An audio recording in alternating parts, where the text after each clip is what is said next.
as recently as 2 weeks ago, the board was reviewing alternative models. Get those over.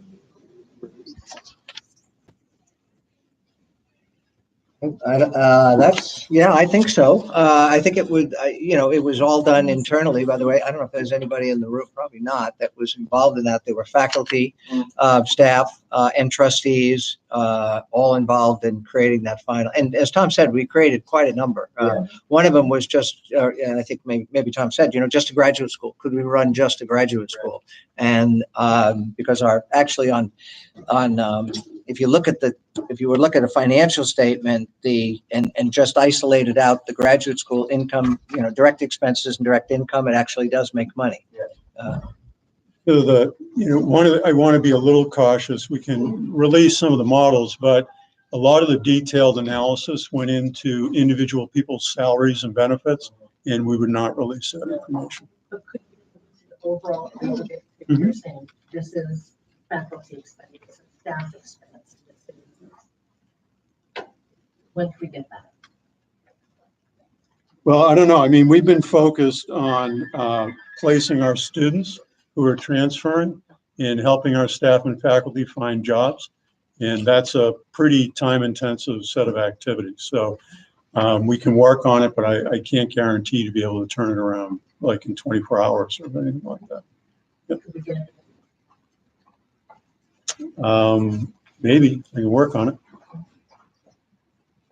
I've got a couple of questions. I'm sorry, the folks were offline for a while, so I've got a couple of questions from online. They're all sort of related. I'm not sure I understand one, but I'll give that back to Carla, see if she can explain that. One person asked, they would like to know why the 990, but does everybody know what the 990 form is for nonprofits? It's a statement that every nonprofit files every year, and it gives you a pretty good financial picture of the organization. Gives obviously, but and the reason why it differs from a normal financial statement, it's done on a net asset basis rather than income and expense basis, so they do tend to differ somewhat, but in the end, if you can read both, you come to the same conclusion. So it's also a year prior, so with the 990 from this fiscal year, there's a $5 million operating deficit. There is no 990 for this fiscal year. Fiscal year ends June 30th. The 990 for this fiscal year would not be created until after that. So there is no 990 that documents the revenue and expenditures from this fiscal year. What was the question regarding the 990? Why the loss that was taken on the 990? And just to follow up on that, why is there such a big jump from 2017 $900,000 to now? in terms of the change in net assets, I'd have to go back. I'd have to go back and look at it. I'm sorry, could you say the whole question, because I think you. Well, yeah, the question was, they'd like to know why the 990s differ from a $5 million operating deficit. So an operating deficit is, for simplicity, is income versus expenses, right? Then it shows an operating, and a 990 works on change in net assets. So it includes depreciation and so, well, actually a financial statement will include depreciation. They are different documents, but they ultimately come to the same conclusion. Why is this a big jump from 2017 990, which showed about a $900,000 loss, to a $5 million loss? I feel like it's a pretty large amount to not know off the top of your head. I don't know the answer. Yeah, I mean, there's a lot of factors that go into it, but we'd have to look at it specifically. I'll give you one. Development, fundraising, gifts to the college dropped dramatically. We just weren't getting very much in the way of gifts. And we also had a $2 million federal grant, a Title III grant, and that was producing $500,000 a year that we were using to cover expenses, but we had to absorb that this year. It ended. So right there, the difference between development revenue and Title III combined was about a $1.1 million difference, just that. And there were other things that differed between those 2 years. as well. But as a general rule, stating details about finances are best done with the finances in front of you. But those were two major differences. So, let me do one more from the, and then and Elaine, you'll be next. So, as you know, many of you probably know, there's an effort out there with alums to try to raise enough money to, in this case, to come up with a solution. So the question is, how much time, it says, do they have? And I assume that's the group that's involved to come up with a solution. Again, tough. It goes back to my earlier concern about where we are in terms of current student population, where our students are going to be. Normally, we would expect, obviously, we're going to graduate about 77 students in May. So obviously those students are not coming back. We are not currently bringing in a freshman class. We did have substantial applications for this year, but we have notified all of that. We felt that we had a responsibility to notify all those students that we would not be opening in the fall. So those students have likely gone elsewhere. And as I said earlier, we've had college fairs. We've already had 2. We're having one next week with 50 colleges coming in to recruit our students. So it is highly likely that most of those students will be gone. So a solution, and I'm not sure exactly what solution means. Does a solution mean you raise $22.5 million and clear all the college's debt? And that has come up before. Yes, you could clear all of the college's debt with $22.5 million. And I would assume, I can't speak either for all of the trustees or for the USDA, that they would welcome that. In other words, that cleared all the debt, but there still might not be enough revenue coming in for a college. Well, there's a related question. It says there's a $5 million deficit, but $15 million needed.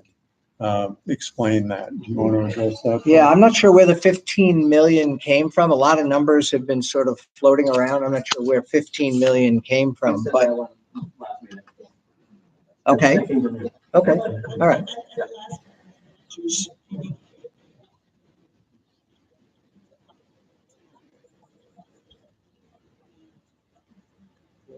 So I apologize. So I did say that. So that goes back to that same answer. In other words, that just either clearing the debt or clearing a $5 million deficit would not be sufficient to keep the college operating. What that number is, it would really depend on how many students show up in the fall.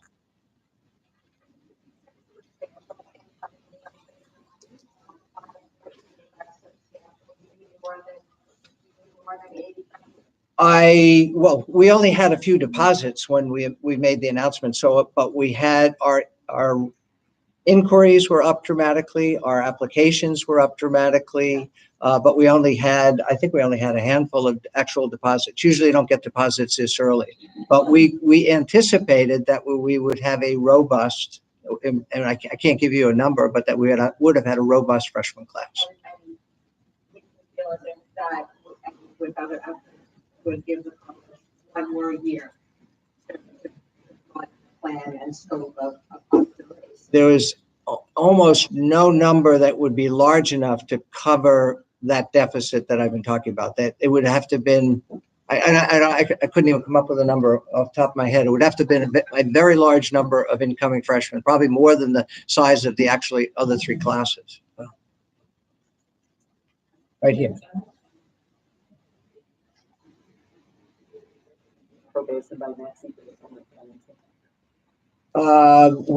We've been concerned about that for. Oh, I'm sorry. Yeah. Put on probation by NETCHI, which is the New England.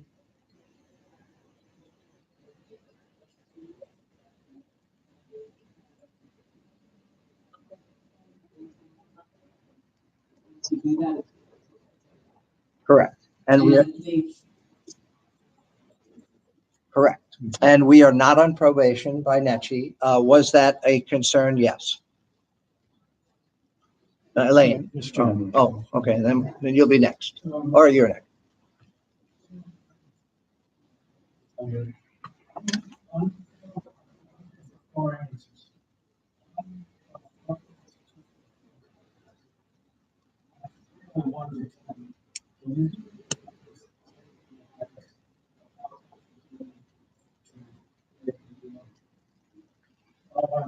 Yeah, I think I do. It's a hard number to come up with, but I'll do the best I can. Okay, so with 4 institutions, one was a 0, no likelihood. It didn't go very far.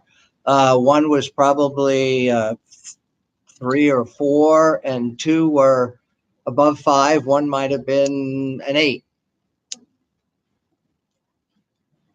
You up, Elaine? Topic of closure.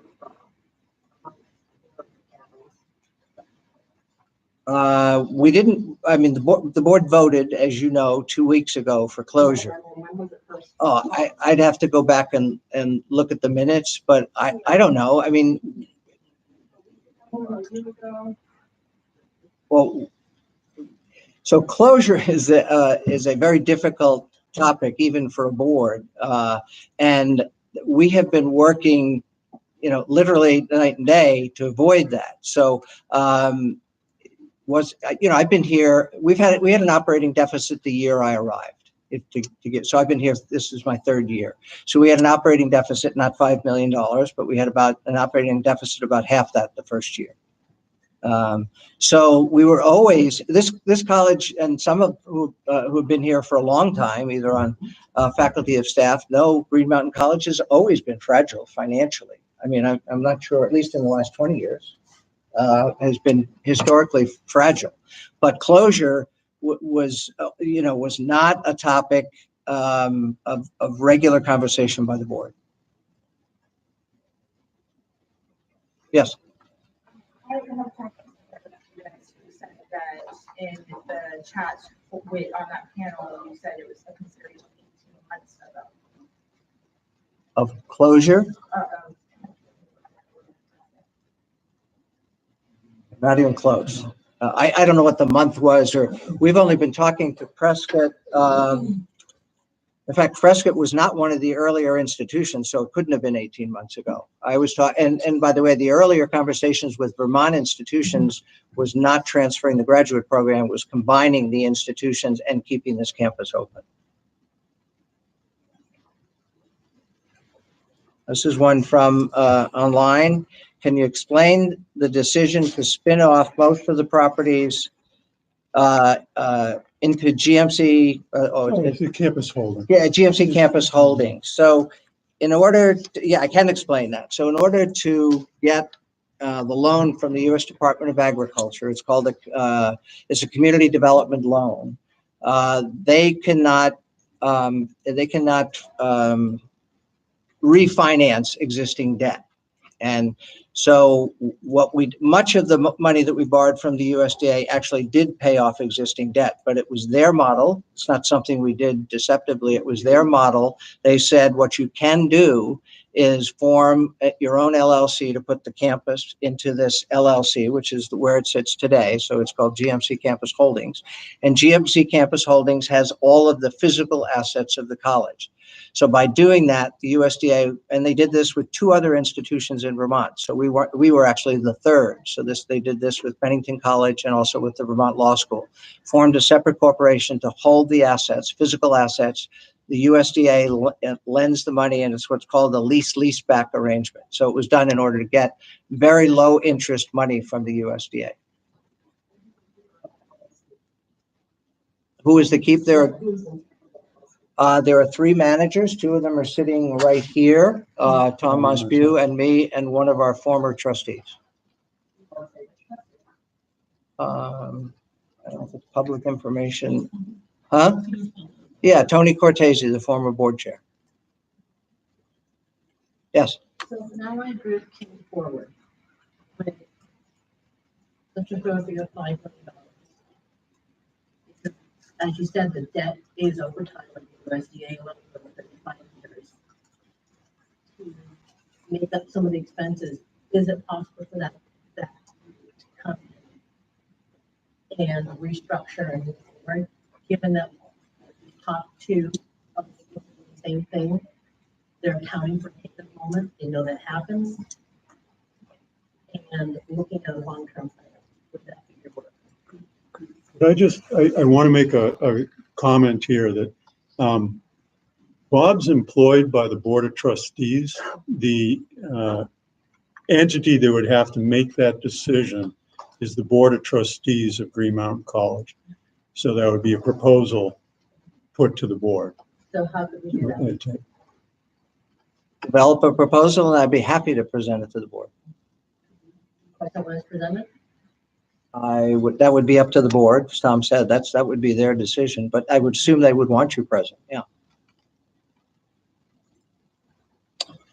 This question is about, can you see the bylaws? It says that the board works under, which are the bylaws for the college, absolutely. I've already given that out to one person, so I assume it's been circulated, maybe not. So you have the bylaws, or some people have the bylaws. This is a similar question about how much it would take for a commitment to prevent the school from closing. Can we see the minutes from the board meeting when closure was discussed? Again, that would be a board decision. That's nothing that I could release.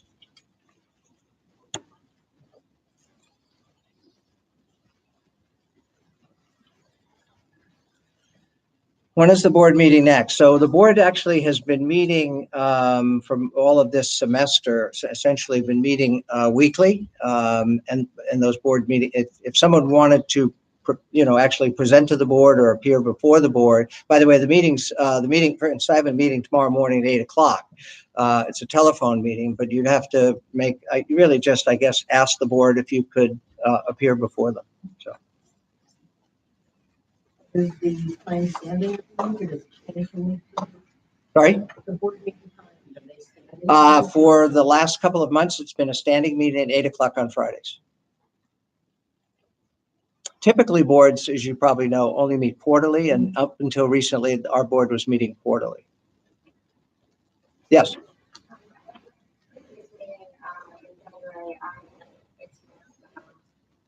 If you had looked into combining developmental disabilities milieu with the college, I have a proposal that I would like to present. I get that opportunity. I think that it can pair well with the college's current mission and could be a feeder program for the college for incoming freshmen, not just for college and career education, but what I would call lifespan education. Again, I would encourage you to make that presentation to the board. So. You know, sir. Well, and that's the question. How can I make a request to appear before the board? Thank you.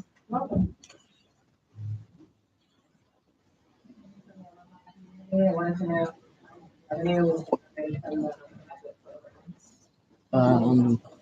Well, last couple of years, roughly $2.4 million. Last year was a high point. It had been running about 2.2 million. Last year, about 2.4. Then you'd have to subtract all the expenses for the grad programs.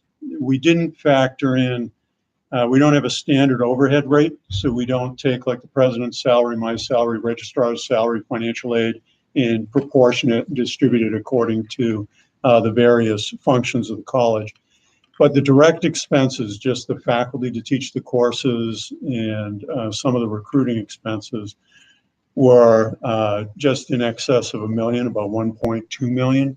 So with gross revenue of 2.4, expenses of about direct expenses 1.2, there'd be a net subsidy to the college, or a net revenue of about 1.2 million last year. Gentleman in the back of the room.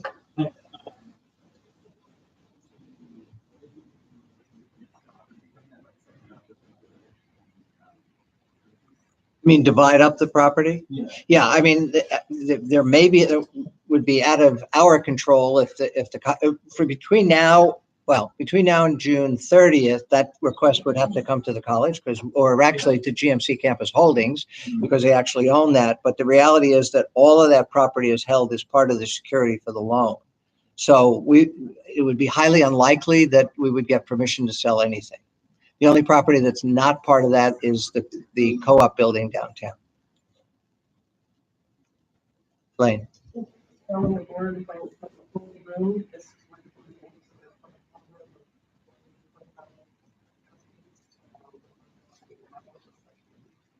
There are 8 now. I don't think we've, at least in the 3 years I've been here, I don't think it's ever been over 20. I think it was maybe 15 or 16. Board members have left over the past 2 years. And in many cases, we haven't been successful in recruiting. I've recruited a couple of members, but we haven't been able to be successful at recruiting new members. And the ones that you have now, they've been on. Again, I'd have to look at their tenure. Most of them have been on the, there are a few that are, oh, well, one came back on the board, a former, an alum, Barbara Wellness, came back on the board recently. I honestly don't know. We could certainly find out what the tenure of the board members is. Was it closure or you? That's in the, I think it's safe to, well, more than safe, it's fair to say it was a unanimous decision. Yeah. Question behind. Well, it's a most boards for nonprofits, or in many cases for-profit boards, are what called self-perpetuating. They hire, they recruit new members and they hire the new members themselves. They're not paid, so they're not. Oh, yeah, they're not hired. compensated. Yeah.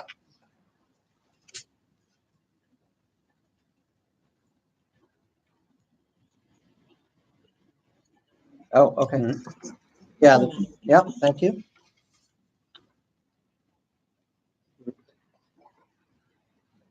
So the question that came online said, when can we have access to the 2017, 28, and 2018 990s? Those were provided to, well, the most recent one is our, 17.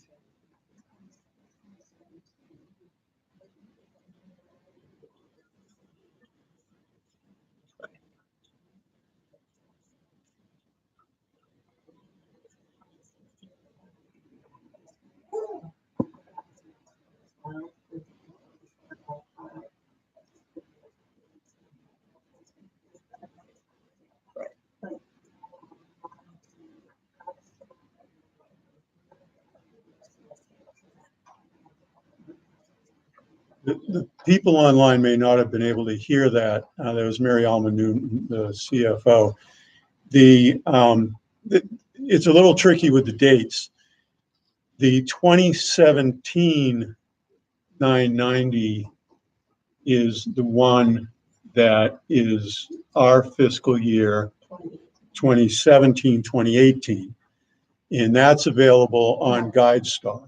No, that's the one that hasn't been filed yet. Right. In 2018, 2019 hasn't been finished yet. The 2016, 2017 has been filed and is available on GuideStar. So that's the one that's publicly available and you can access that. yeah, because on GuideStar, and I don't know about other services, they usually only go back 2 or 3 years. I was asked to provide 10 years of 990s, which I did. So they are out there.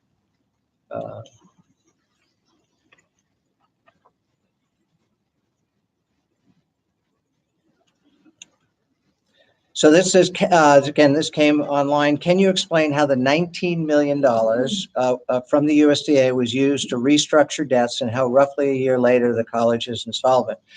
So as I explained, we did borrow $19.5 million from the USDA. At the time, the college had about $17.5 million in long-term debt, outstanding debt. So the difference, the delta there was only $2 million. So all we had net out of the USDA loan was $2 million. So, and that money, much of that money has been spent this year. In the restructuring, the college had basically a mortgage. It had a bond that had accrued over many years, different projects and refinancing and rolled into it. But the interest rate was very high on the bond. And so that what the USDA allowed is to pay off a number of different loans and consolidate with a lower interest rate over a longer period of time. So it yielded a small amount of cash up front, but its real advantage was it lowered the debt service, the amount that needed to be paid annually to cover the debt for the college. Sherry.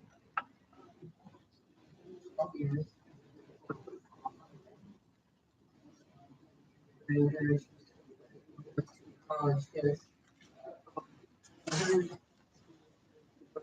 pledges, but I've also heard from a lot of alums saying no one reached or could have been done.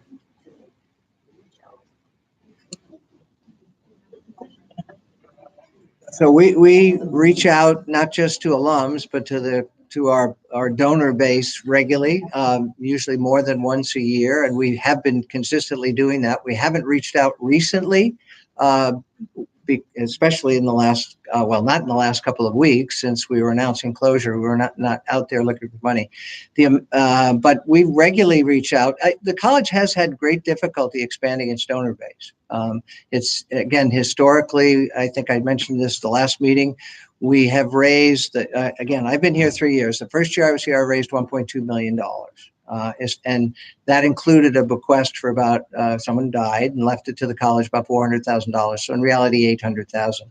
Prior to that, the college almost year after year consistently raised about $500,000 with annual appeals to alums.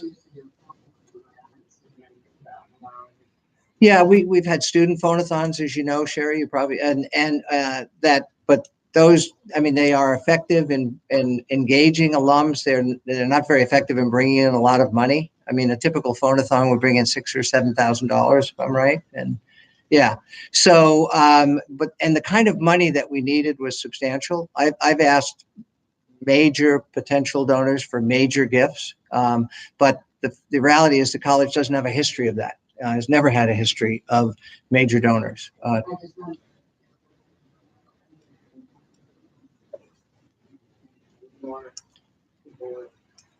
I think I'm sorry, Elaine?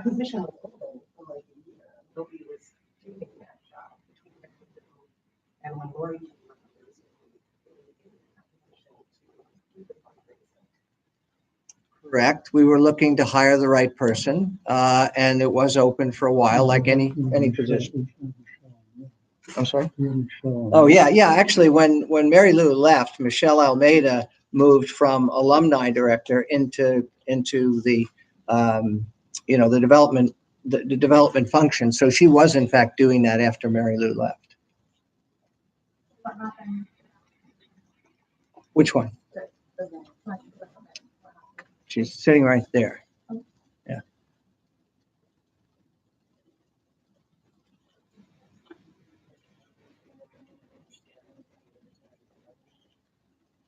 I'm trying to remember. No, I don't think so. I had non-disclosure agreements that I mentioned earlier. And no, we never got to letter of intent with any of the partners. Yeah, you've had I don't know who that is. Yeah, yes, sir. Yeah, that's correct. That endowment has actually been released to the college for operating expenses, or at least it was released several months ago. Has it been spent? No. It will be before the end of the year. The question was, with the endowment of $2.9 million, what would happen on June 30th? We won't have that $2.9 million. We'll need that to finish out the year. I just want to clarify some. I've spoken with Coordination Board, and from what I understand, when the plan is in place, it goes down on June 30th. Credit 2025. If it closes for a day, the credit is lost. Perhaps. The question was that someone in the audience have spoken to someone at the so we are accredited by the New England Council on Higher Education, NECHI, and we are about 2 years ago, or 3 years ago, we were accredited to 2025. You're right. That is entirely right. I am not sure. I don't know who you spoke with there, but I'm not sure if that's entirely accurate. That if we are still open on June 30th and some other entity takes over, that accreditation will continue. I'm not sure about that. Tom would have a better, more knowledge. I'm not sure about that either. I would want to check with Netcha. The alumni community that down the debt and the partners that partner colleges that we've talked to, where you can set up those institutions. That clearly was part of the concern on the by at least two of the partners, the amount of debt that the college currently has. Would that have affected their decision? I think in one case, maybe in both cases, I may have explained this at the last meeting, but I'll go through it again. In my partnership discussions, I tried to take the debt off the table. And it was fairly easy to do because we could partner with another institution and they would not have to assume the debt. They would have to assume the cost, the annual debt service, which is very different than the debt, right? So our annual debt service on the USDA loan is about, currently for the first 2 years, is $635,000. And in both cases, I offered to the institutions the opportunity to just structure an operating agreement with the college, not actually merge, so the institutions would merge, but take over, sign an operating agreement, even a short-term operating agreement, which would have kept it operating. So I'm not sure it'll make a difference. I mean, but if we did in fact either reduce or eliminate the debt, it might be worth having those conversations again. Yes. There's an increasing question about why you haven't reached out more to alumni saying that the college is truly in trouble.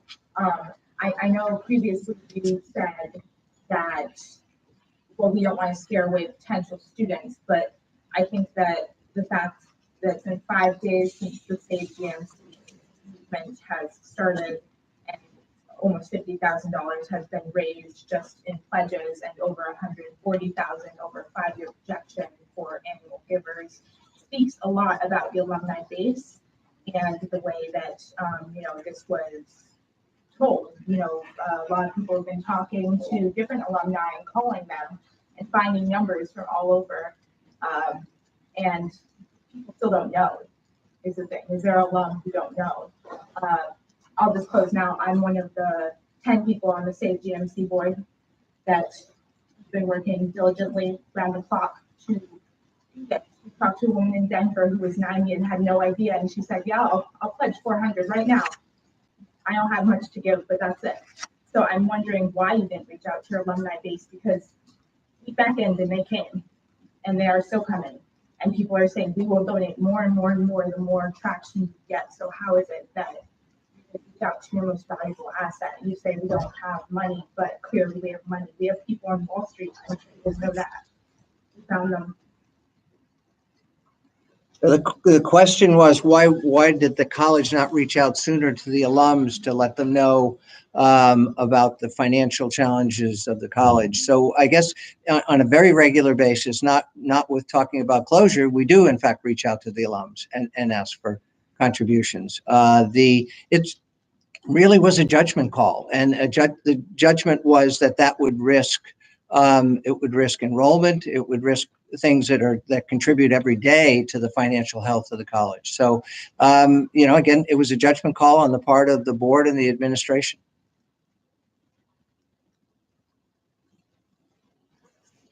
Yes.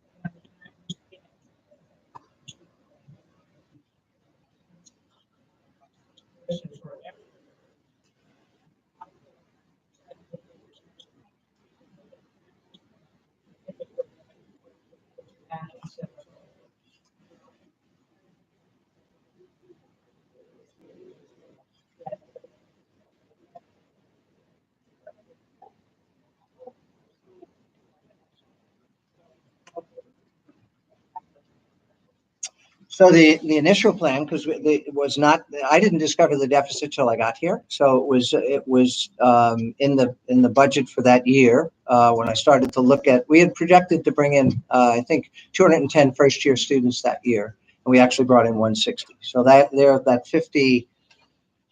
50 students times roughly $25,000 is $1.25 million. That half of that deficit was just the fact that we didn't bring in that freshman class. So immediately we started to try to reduce. All we could do at that point in time, we couldn't generate any new students for that year, was to try to reduce expenses.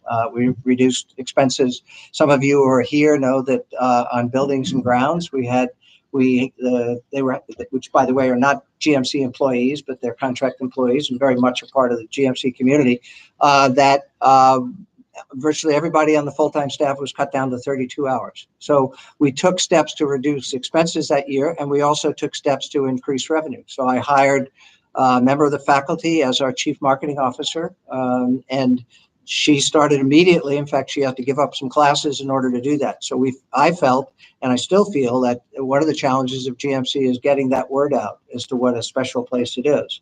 And so we did that.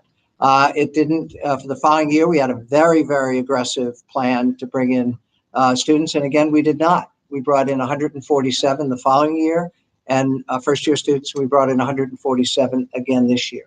So we really suffer from, and then, as I said, the debt is certainly part of our expense, but principally we suffer from an enrollment problem. We need, and I think this did come up at the last meeting, in order to just pay roughly all of the expenses of operating this college at its current size, we need about 600 students on this campus, including the revenue that we get from the graduate programs. And we haven't been at 600 students in a while, probably 5 years, maybe longer.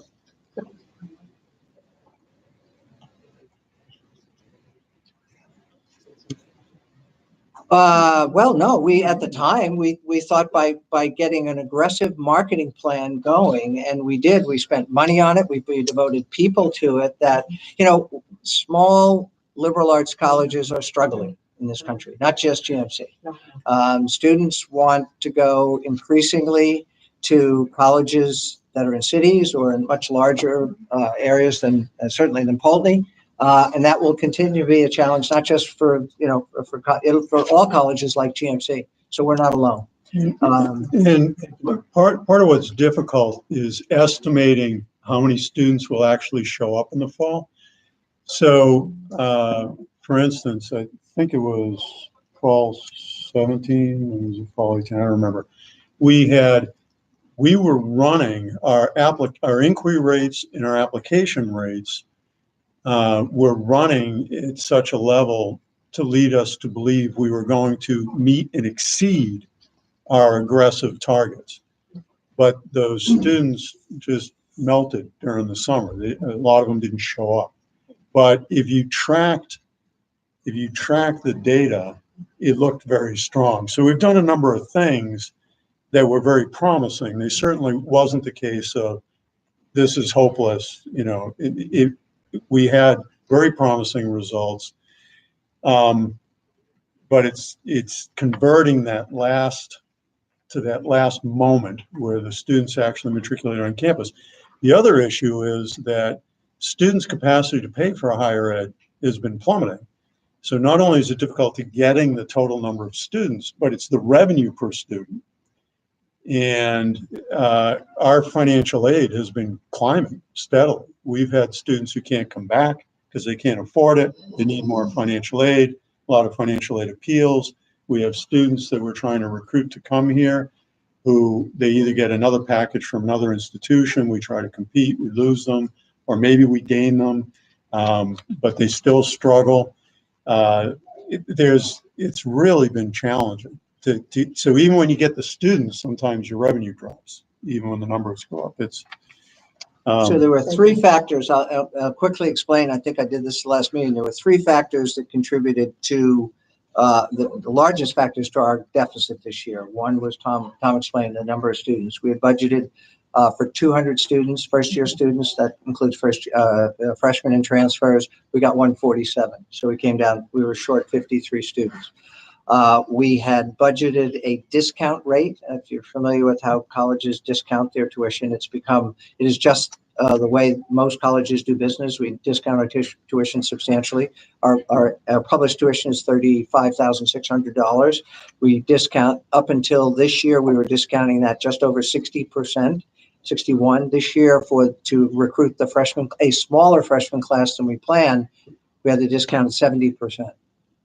And the third factor, which is one we discussed, was development. So over 2 years, we had a development budget after the first year where we did raise 1.2 million. That appeared in the next 2 years. Last year, we only raised half of that. Actually, we raised $550,000.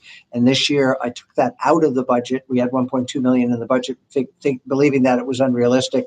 So we took another $600,000 out of that. So that, if you add all those up, plus some additional costs of getting the USDA loan, comes to about $4 million.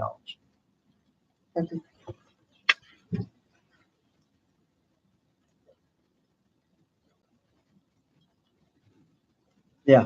So this comes from our vice president of advancement, college advancement, and said, I should talk about. We did have an appeal that talked about the tuition gap, and Laura, you'll have to help me. I don't know how much money came in from that appeal. We did have an appeal that talked about the tuition gap and other college closures, not ours.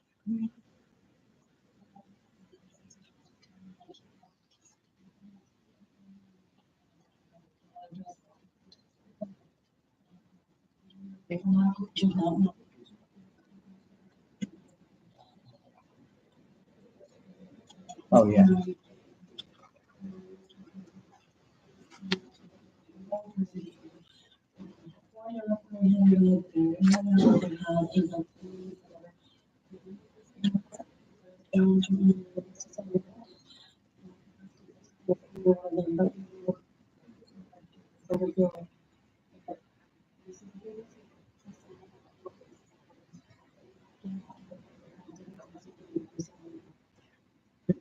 I think the suggestion is it's going to be helpful to look forward and figure out what can be done to move things forward.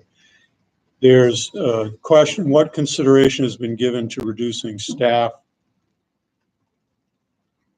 to match? I'm unclear, staff and student numbers. Do you want to address that? Sure.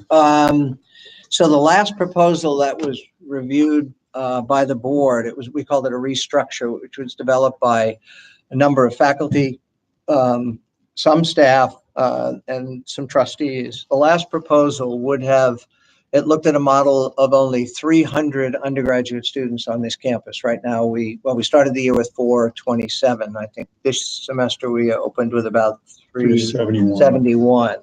So we looked at 300 students, and could the college operate on a student population of 300, assuming the same graduate revenue that we've been able to get, so that $2.4 million. That proposal was reviewed and ultimately not accepted by the board. There still was a $2 to $3 million operating gap. And that included, to the question about reducing staff, we talked about it. We are currently at a full-time faculty of about 40. It would have been a full-time faculty of 18. So we would have reduced faculty by more than 50%. And I can't remember what the staff numbers were, but they would have been roughly the same. More than 50% of the staff would have to be reduced. And when that was finally produced, it still had a $2 to $3 million gap in the budget. Yes, sir.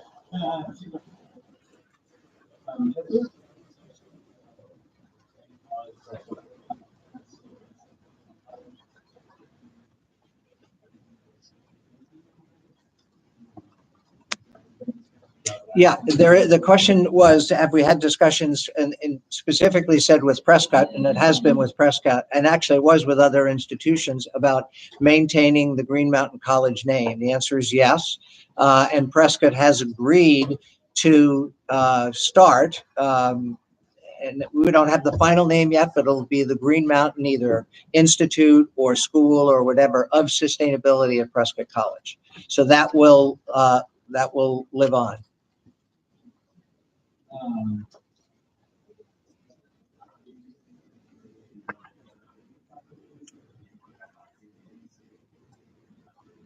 Yeah, we do know what the value of the property is. So the appraisal that we had done for the USDA, the community development loan, it was exactly $20 million. Oh, renovations or anything? Absolutely not. It was the current condition of the campus. It appraised at $20 million. Sorry? Yeah, I think so. It's a very long document. I could print out a couple of pages of that, which would probably be the simpler. The first couple of pages tells you what it is. Yeah. Yes. Now, by the way, that's 2 years old. It was done in the fall of 2016, so it's a little over 2 years old. For you, director.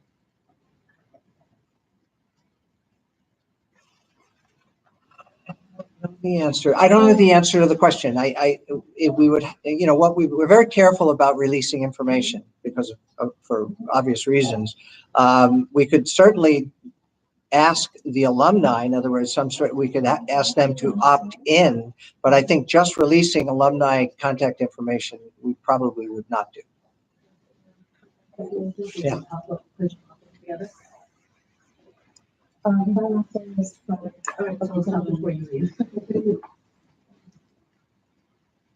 Yes. Most recent audited financial it's for the.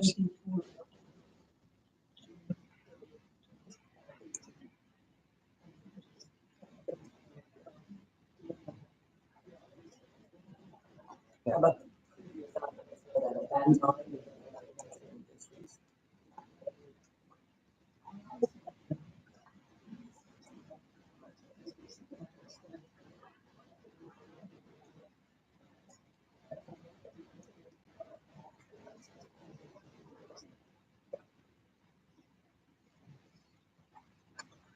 From your perspective, what you have all of these alum who are incredibly engaged and willing to work towards something, some solution. From your perspective, for us to engage, for that, but also I'm wondering, from your perspective, if you were to raise money or put energy behind something, what would you say we should do with that time, money, and energy? So the question was, what if with the alums who are very engaged now, which they are, what would be the best use of their, so that's a hard question. And the hard part of it is if the real goal is to keep this institution open, Green Mountain College, as it exists today, the obstacles are huge. And I've enumerated those, and they are huge. There's a timing issue. And there's a finance issue. There's an accreditation issue, quite frankly. So there are big issues. We've already had some discussions sort of internally. Some came from faculty, some came from staff about what else can we take out of this wonderful place. In other words, there's been talk of forming a Green Mountain College, a foundation that would, you pick a number, you raise $5 million, you could run a foundation with an endowment of $5 million or probably less.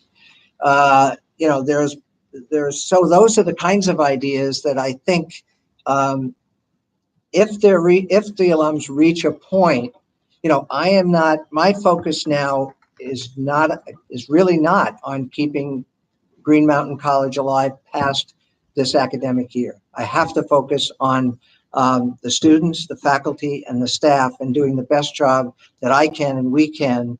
I think I've said this before, but if we have to close with dignity and integrity, and that is my goal. Beyond that, if something can rise out of what this place has been for, as you know, for 185 years, that would be a wonderful thing. It could be an institute of sustainability, for instance. It could be a grant-making institute. It could support faculty in other institutions. There are a whole bunch of ideas that have been percolating, but as I said, the obstacles to keeping the college open beyond June no obstacle is insurmountable, but they are huge. From us, finish this year out with dignity. That's a good question. We would love help, because quite candidly, as Lori said, her last day is Friday. So we had our first layoff last Friday. It's nothing in my entire career. I mean, I've seen people come and go. I've never had a layoff, never had to do one before. It hurt a lot. And we will have our next layoff on the 1st of March. But between now and then, we may lose people. I expect everybody to be looking for a job. They need to be looking for a job. So there might be some roles that alums could fill as our staff diminishes. Faculty, as you probably know, generally only have one time a year to get a job, and and it usually starts in the late summer or early fall. So we have every expectation that our faculty will be on right through the end of the semester. So I'm not terribly concerned about that, but I am concerned about key positions and keeping those operating. So there might be a role for alums either as in a part-time in the way of support or to back up some of those positions. Have the financial network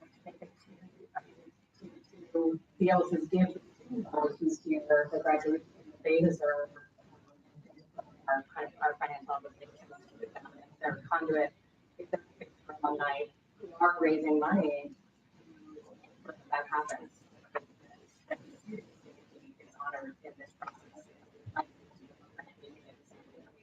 Yeah, again, the question was, is there another role for the alumni to play in finishing out this year, particularly with respect to students with dignity? Absolutely. I'm being very candid with you. We have a very tight budget between now and June. And that's why we had to lay people off, because well, first of all, there are some functions that are no longer make any sense for the college. Enrollment, as an example, right? We do have some enrollment people still on that are tying up a lot of loose ends in enrollment, but we are not out actively recruiting students for fall. So, but there will be some functions and jobs and people that will leave between now and June that would put us in a very difficult place. We've talked about having to hire temporary people to come in to fill some of those functions. And then in terms of, we've got graduation in the budget, as we don't do we spend, I don't know what, help me here. I think it's probably a $20,000 line item. 18,000. So there you go. So that's still in the budget. So we're not cutting anything out of there. But and by the way, we do know our revenue picture is pretty well established now, because we now know the number, and we still could have students withdraw. I mean, some students, we lost more students, I think, than we typically would for spring semester because the college is closing and they're not coming back in the fall. So, but we know our revenue picture pretty well right now. So we're in pretty good shape. Elaine.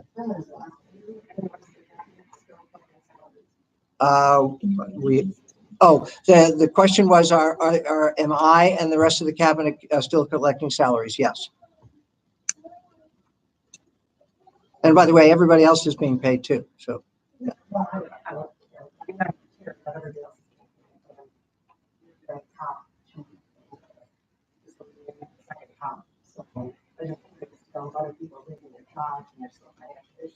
Yep. We are. Yes, sir.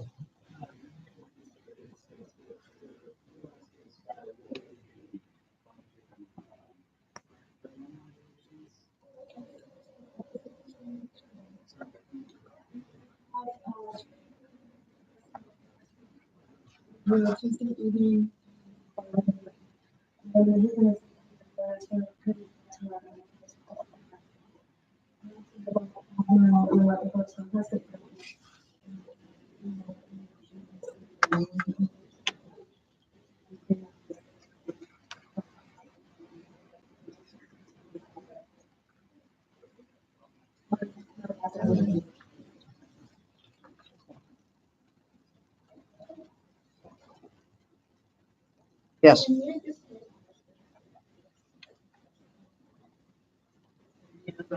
Total? I don't know that number, but no, I wouldn't disclose it anyhow. You can get salaries on the 990s. Yeah.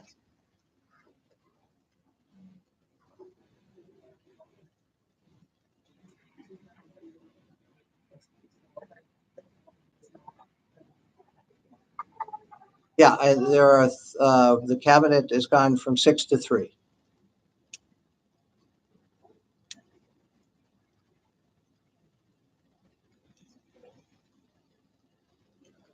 Yes, sir.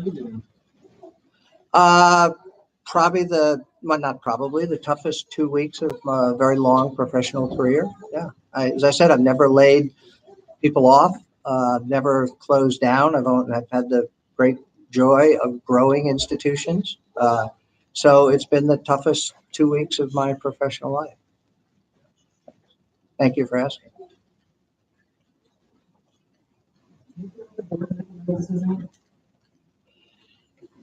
Given the current situation, yes, I think it was the right decision.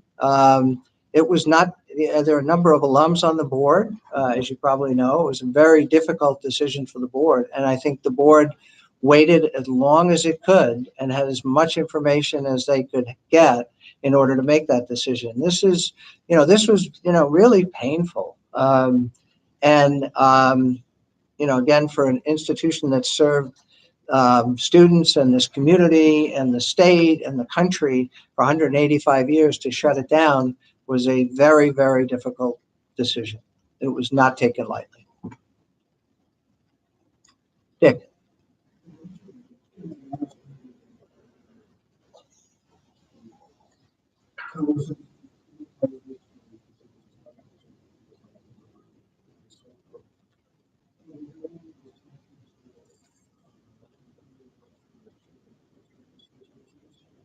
I have not directly, I don't know if anybody else has. Oh, sorry. A question came from a former faculty member about, have we had any conversations about partnerships with any of our international partners? I have not. They know, I believe, well, I know they know what's happening. Nobody's initiated a conversation from that end. But there is some interest, although I have no way of gauging how serious the interest is from international partners about acquiring a college, and again, in a rural area in Vermont.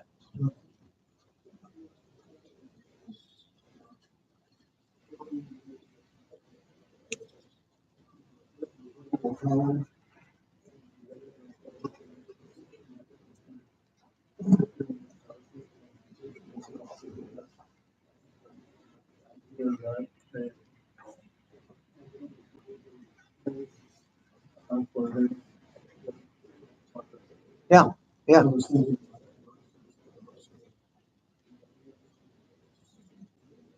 Primary environmental sustainability program.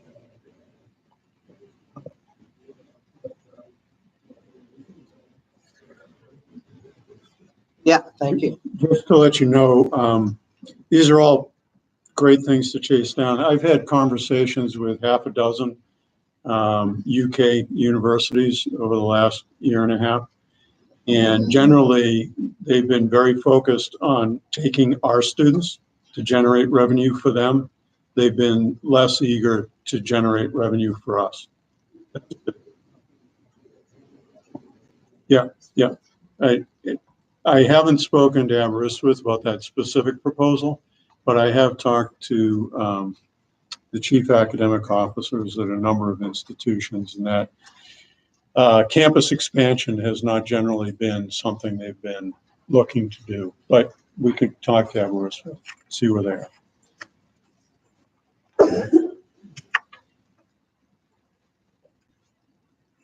The question says, can you provide a list of positions that alumni or other volunteers may fill in order to help current operational costs in coming months?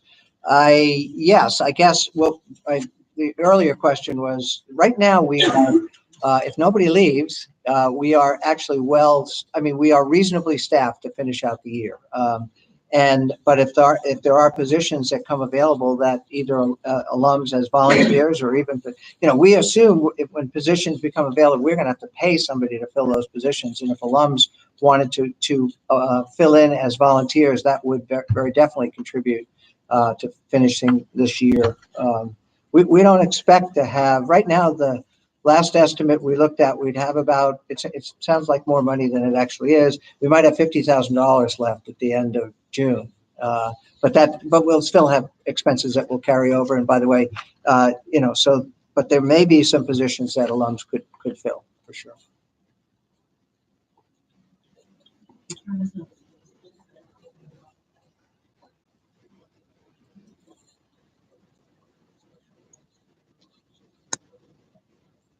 Oh, yeah, thank you.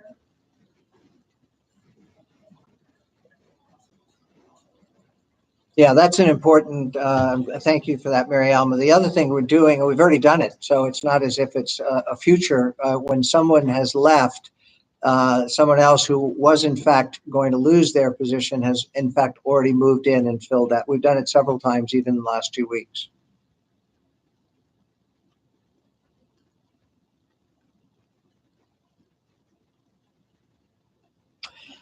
And we'll stay if there are more questions. I wanted to remind everybody there is another call-in scheduled for next week, Wednesday, the 13th at 6:30. We moved it to a later hour to allow folks who couldn't be here for or even couldn't be online for a 4:30 meeting to be there. And I will pledge to continue them as long as they make sense, as long as there are questions to be answered, or if there are opportunities or solutions on the table, we'll continue those.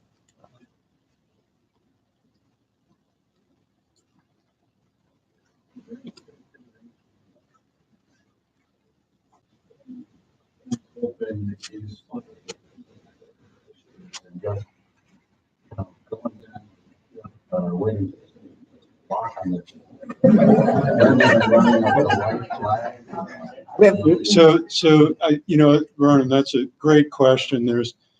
I'm going to work on being able to articulate this. I wanted to say something earlier, but I'm having trouble being able to speak and not cry, frankly.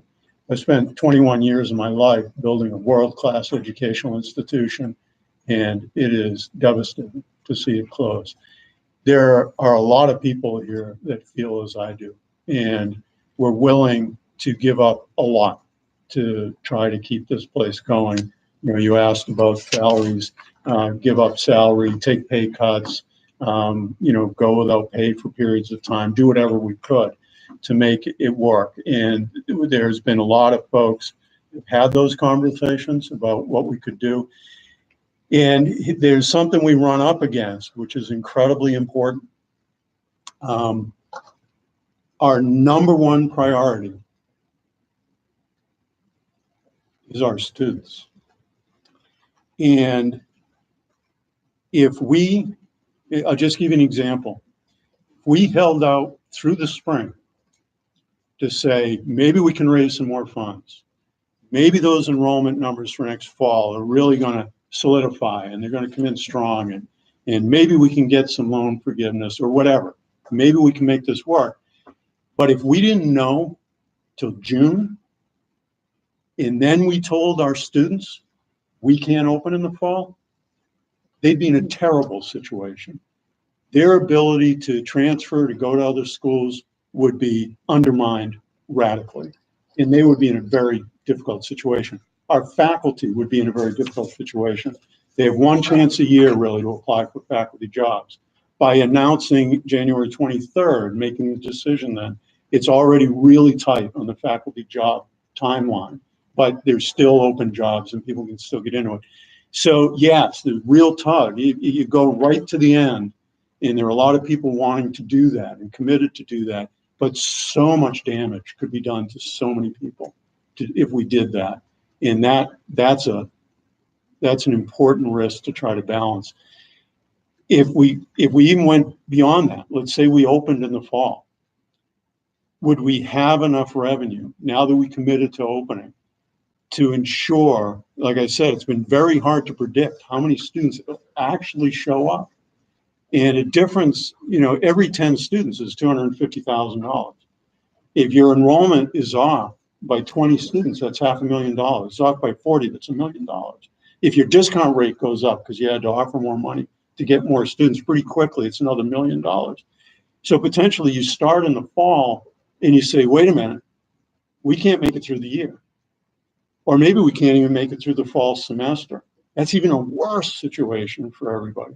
So this question of timing, there's no good timing. The college is always in these long cycles. We're bringing students in, trying to get them graduated. And there's so much passion in this place around trying to make it work. But you can do a lot of harm to a lot of people if you hang out right to the end.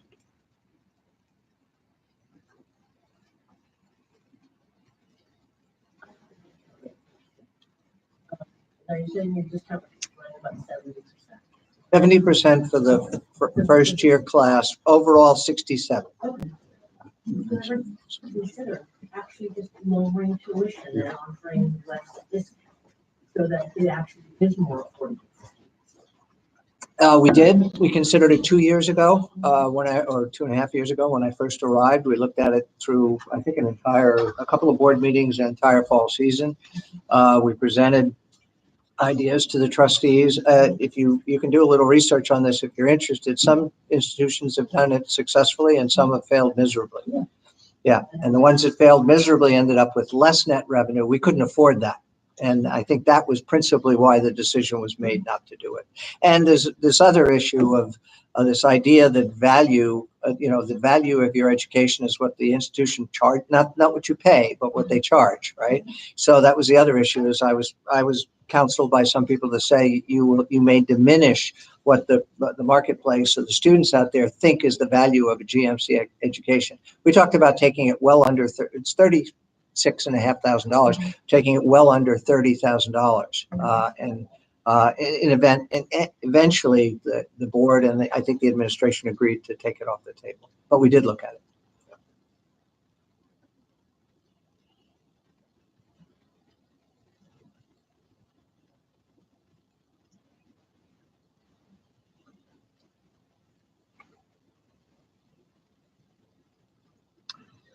Yeah, the question is, what is the number? And I assume mean a dollar number. I assume that obviously it's not students, or I don't think it is, needed to counteract the decision to close. There really isn't a number. I could say, somebody said, I said $15 million the other day. The problem is, I'll just quickly tick off those obstacles. Again, we are losing most of the student body that's here today. They're going to other institutions. I've talked to a number of students, I talked to a couple today. Several are going to Prescott, and one was going to Chatham in Pennsylvania. So we will lose most of the existing student body. So we would probably wouldn't start with zero, because I think some of them haven't made decisions. Just as important as we are not recruiting a fall class, and we are we still have those applications, but we've already told them that we're not opening in the fall. So they are looking at other places to go in the fall. And we will be virtually, as I say, we will be out of money in June. So we'd be starting from a kind of, I've started to think of it, you'd have to think of it as a startup college. That's what it would be. And I don't know too many people are starting colleges these days for all the obvious reasons. I mean, there is an oversupply of colleges and beds and things in this country. You don't have to go very far to find that out. So not many people are actually starting. Most people are consolidating or closing as we are. So there really isn't a simple number or a number that we could say. It would be, unfortunately, it'd be a very large number because I think you'd be several years in starting up a college all over again and getting back to the point where you could count on the number of students coming in to cover your expenses. It would be a very large number. It's an unsatisfying answer, but probably the cleanest answer is a proposal submitted to the Board of Trustees that the Board of Trustees felt was a responsible proposal, that it was fiscally responsible, that it had a viable plan, that there was, that it would be responsible for the board to hand over the college to this entity to go forward, that they had done their fiduciary responsibility. And I don't I don't know what the number, but that but I can number tell you what is. the minimum number would have to be. In other words, we would have to clear all the debt. So we could, so that's $22.5 million. That would be the minimum, but then you would have, if somebody came to the board with a proposal and said, we have 22, we've committed, we have it, it can't be pledged. No, you would have to have it. $22.5 million to clear all of the college's debt. I think the board would have to seriously look at that. And- What about Yeah. It's a figure we're tossing around.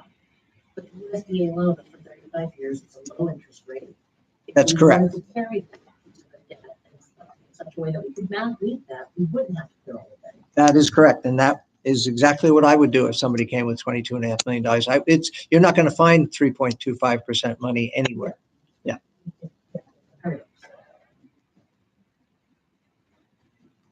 But having said that, there would still have to be a plan, right? Yes, absolutely. There would have to be a plan to go forward. Yeah, we know that. Okay. Have to be viable. All questions. By the way, and I'm happy to acknowledge it here. I know because I followed some of the stuff on social media that, there's this idea that the board would resign, the administration would resign. I'm not going to speak for the board or the rest of the administration, but in the event that a viable plan came forward and that entity wanted to have its own board and its own administration, again, the board would have to give it serious consideration. Yes. Starting over.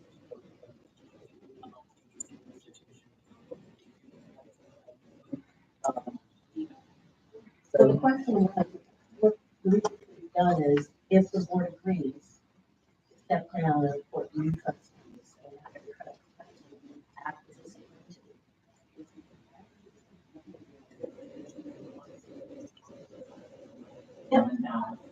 Yeah, that's sort of what we're figuring. This is getting a little in the weeds, and maybe you're already well aware of this. So the U.S. Department of Education controls the flow of Title IV funds. Title IV funds is a primary source of revenue for institutions of higher education. The Title IV funds flow to accredited institutions, hence the accreditation in NETCHI. One of the things the U.S. Department of Education requires of privates is a federal financial responsibility composite index score. So you have to have ratios between the debt and the revenue, so that carrying the debt of 22 million without retiring it, although the debt service could be manageable, you have to get the ratios right in order to have the composite index score at such a level that you are in good standing with the U.S. Department of Ed. And there are a number of things that follow from that if it's below that. There's some significant consequences. One of the things to be aware of with that is, in a question came up earlier about the graduate programs, the online programs. There's a complicated set of, very fluid legal environment to provide distance learning in other states. So the interstate authorization. So the NC-SARA protocols require that you be at least 1.5 on the federal composite index scores. And that is very difficult has been for Green Mountain to achieve. We haven't been at 1.5 in many years. So there's the whole question around online degree programs and authorization to function state by state. So there are some complexities to the authorization, and not that they can't be surmounted, but there's a relationship between those and the finances and the ratios within the finances, aside from what you actually take to operate the campus. So you just have to be aware of that. Yeah, I'm glad Tom brought that up, because if there is substantial money raised and that scenario that you described could happen, that financial composite score is critical. Because if you don't meet it, you can either lose your accreditation or you have to put up substantial funds to cover it. So.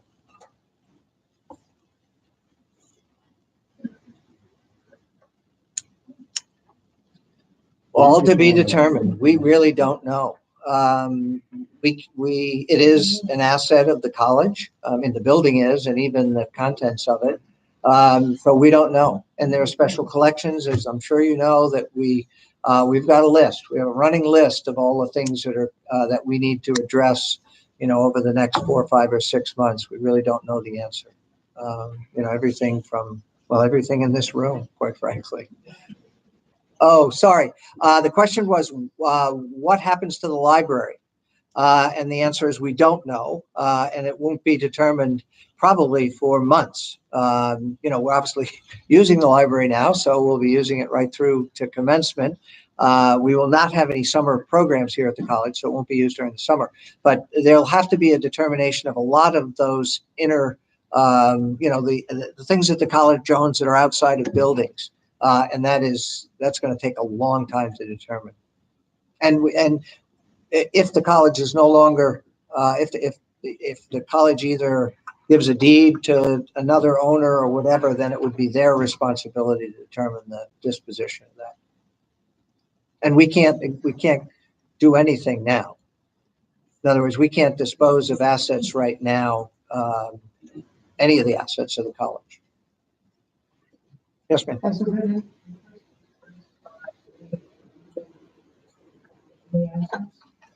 Which assets are you talking about? Have there been individual assets? Oh, in the entirety? Well, I may have mentioned this on the call. I had a call a week and a half ago, and somebody said, we're interested in an international group, interested in bringing the college to the U.S. We would assume the debt, give me 72 hours to present a proposal. About 48 hours later, they came back and said, we can't make the numbers work.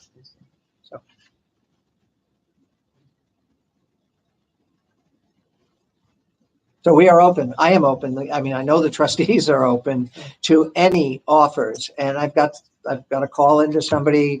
I don't think I may have called while I was here, but a call to a different person, a different broker who has some interest in this case from, as of the other day, Spain and Taiwan is all I know. I don't know the names of the institutions. That's all I know. Spain and Taiwan. Groups going to come all the time online. We did. Well, one was not going to, Vermont Summer Academy was not going to operate here this summer anyhow. They notified us. But the Middlebury group, we notified them the day the board made the decision. And that's another revenue stream, by the way, that is lost, at least for this year. It was about $500,000 revenue stream that netted the college roughly about $300,000 after cost.